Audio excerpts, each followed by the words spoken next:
Welcome back to Ferris Sports Update. Time to check in with Bulldog Track and Field and joined by head coach Jared Kelsch. And Coach, first of all, welcome to the show. Thanks, Rob. I appreciate it. I know kind of like football, you've had to battle some weather conditions here at this time of the year. And obviously for your kids, a chance finally to get outside here this past weekend. Yeah, it was nice to be able to get out and compete. We've been off for about a month, essentially through all of March. So, even with the chillier temps on Saturday, it was fantastic to get out and get our first meet under our belt. Obviously, for a lot of your kids, kind of carried over from cross-country season into the indoor season, now to the outdoor season. Maybe talk about the work they put in over the course of the year to kind of get prepared here for the outdoor season.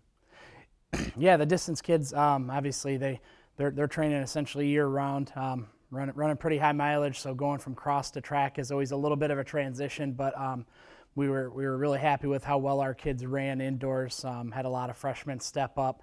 A lot of seniors hit some top 5 marks in the Ferris State history. So we had pretty high hopes going into this weekend, and they followed right through where they left off on indoors, if not better. So really happy with how everybody's doing so far, and where we've started our outdoor season at. Obviously starting the outdoor season this past weekend at the Michigan State Spartan Invitational, a chance not only to face some schools in the conference, but a lot of athletes from around the region. Yeah. It's always fun to be able to get in a little D1 competition. Had an opportunity to run a couple of guys in a race against some guys that ran at the Olympic trials. So always fun. You never know what you're going to get any given day. When you go to Michigan State with the type of caliber of athletes we have. So. Always fun to be able to see some D1 action early on as we wind down the season. We try to focus a little bit more on the D2 schools and the schools we're going to see at conference championships in May. Maybe talk about some of the individual performances here this past weekend who kind of stood out in terms of maybe achieving some personal marks. Yeah, we had quite a few good performances. Ray Lee did very well. He was 3rd overall in the 100. I think ran 11.01.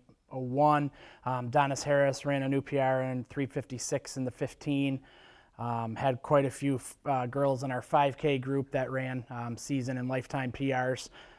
So we were really happy with it. Again, the temp was dropping as the day went on, so we kind of scratched a few of our later relays just to avoid any injuries in hopes of running them this weekend in Kentucky with a little bit warmer weather, hopefully, than we had on Saturday at Michigan State. You mentioned at Kentucky this coming weekend. Maybe talk about a couple of the outdoor meets coming up here on the schedule as you move into the month of April. Yeah, we always try to go to south for 1 or 2 meets early on, again, just to avoid the bad weather, maybe get an opportunity to get some good marks early on for some of our athletes. Makes it a smoother transition. That way you're not chasing marks all the way through the conference meet if you're able to hit them on early and you can kind of focus on different events and maybe do a few different things. So we always try to go to Kentucky or North Carolina or something like that early on, again, just to be able to have an opportunity to run fast, get some of our sprinters some good weather to run well, and it's always great to have an opportunity to go against schools that you don't regularly see out of the Midwest. So, I know obviously all these meets kind of a build-up in terms of getting ready for the conference championships coming up here in early May. Yeah, it really is.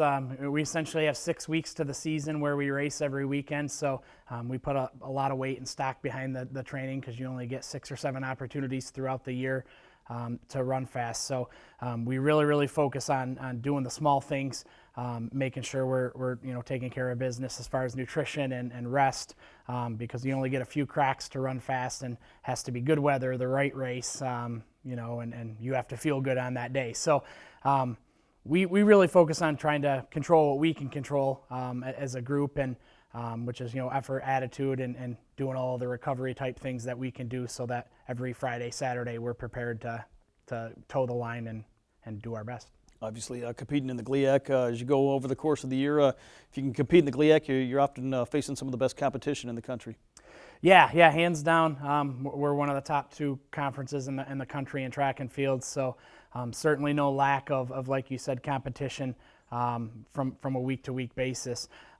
It's really good because, again, it gives our athletes an opportunity to not only compete against the best, but additionally, it's every single week. So that's always a plus to be able to run in such a good conference and have all the opportunities that we do to not limit travel and allow our kids to maybe spend a couple more hours in the classroom instead of on the bus traveling south. So we're excited and very happy with where we're at thus far.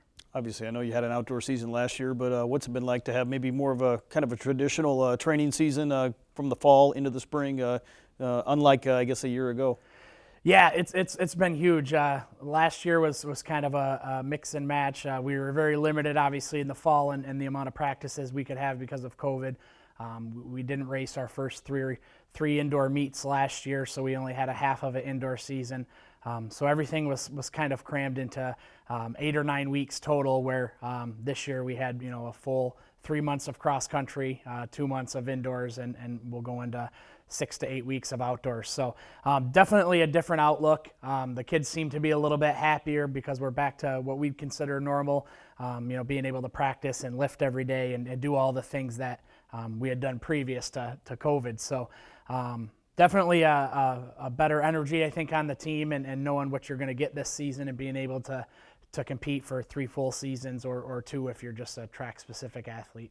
In terms of the training, I know you mentioned lifting right there. Maybe talk a little bit about the new Center for Athletics Performance that's being built right now and what that weight room project will really mean for your program. Yeah, it's going to be huge for us, obviously. Like we had talked about a little bit with weather and things like that. When we get to the indoor season, the outdoor season, we'll have the ability to have some, very, very nice treadmills that'll allow our athletes from sprints to distance to be able to work out. Obviously, having all new weight equipment, new locker rooms, meeting spaces, those are going to be a huge asset to our program, and really up, I think, the whole athletics program in general. But I think everything that we're going to get out of the Center for Athletics Performance is going to help elevate us to the next level. Obviously, here as you get ready for this weekend's competition, what are some goals here for the next couple weeks as you look towards the conference championships coming up here at the end of the year? Yeah, the big thing for our athletes is just to go into it with a confidence. Going into outdoors, we have a couple of different events that we don't get an opportunity to do very much, just because they're not offered indoors. So things like javelin, the hammer throw, 10,000 meter, they're all things that are only offered outdoors. So those specific events, we usually try to get our kids to have a couple of good cracks at running fast, throwing far. Can't throw them in the same event every weekend. So gotta vary it and allow them to mix things up a little bit. So the big thing is, again, just being ready to toe the line and do your best on the day, since we get a handful of opportunities. Well, Coach, thanks for the time and best of luck this coming weekend. Thanks, Rob. I appreciate it. We'll be back with more Ferris Sports Update right after this.